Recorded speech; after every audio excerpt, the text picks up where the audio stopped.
Bien-aimés frères et sœurs, vous savez le standard de bienséance que Dieu demande, à savoir que les femmes doivent se taire dans l'assemblée.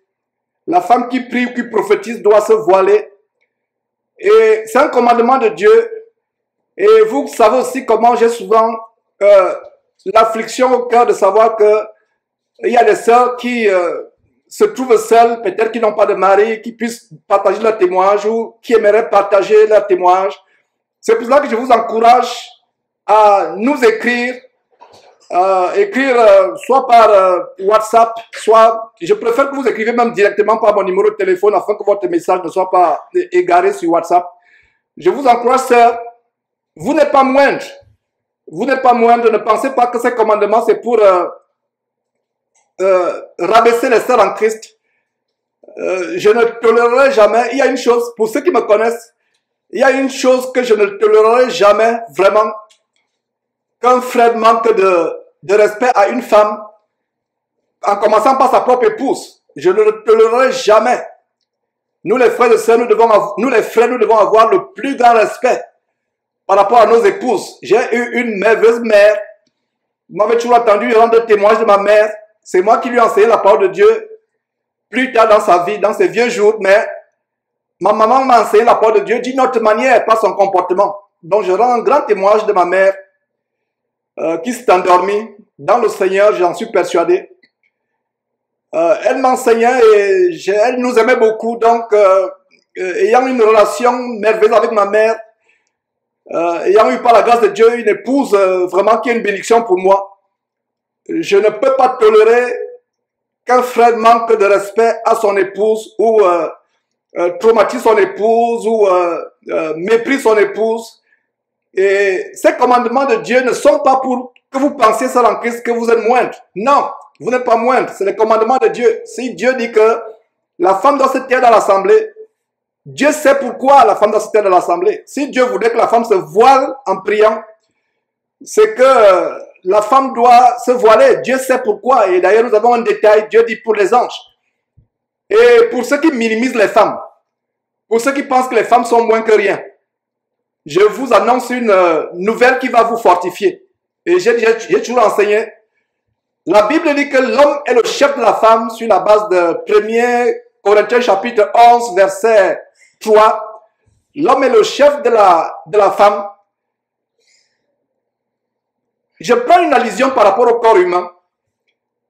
Le chef, c'est la tête. Regardez la tête, le chef. Mais vous savez qu'est-ce qui supporte la tête? C'est le cou. Voilà. La femme est tellement importante. Et regardez par exemple, je vais tourner ma tête à gauche. Je la tourne à droite. Le cou détermine là où la tête va se tourner. Vous voyez, je tourne. Donc avant même que ma tête se tourne à droite, ce sont les muscles du cou.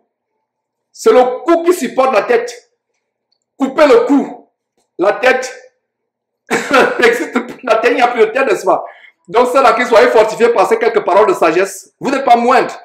Si Dieu demande à ce que vous vous taisez dans les assemblées, c'est un commandement de Dieu et ça va nous amener en droite ligne dans la parabole des 5 vierges sages et les 5 vierges folles. Et pourquoi je vous amène à cette parenthèse que j'ouvre sur la femme?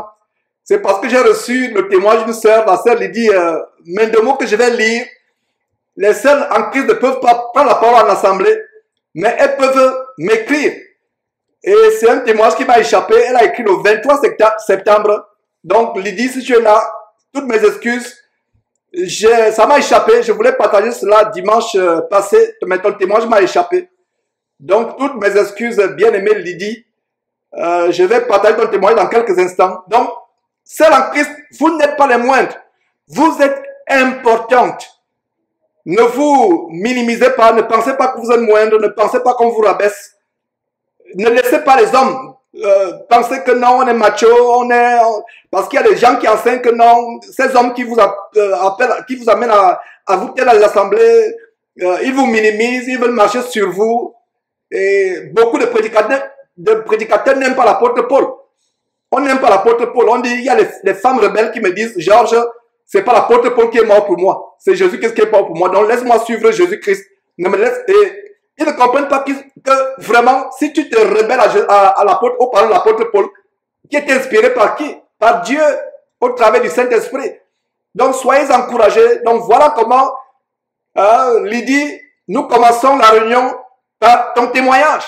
Ouais, nous devons élever les sœurs parmi nous. Sœurs, vous êtes importantes. Peut-être qu'une sœur avait besoin d'entendre cette parole de consolation, d'exhortation. Vous êtes tellement importantes.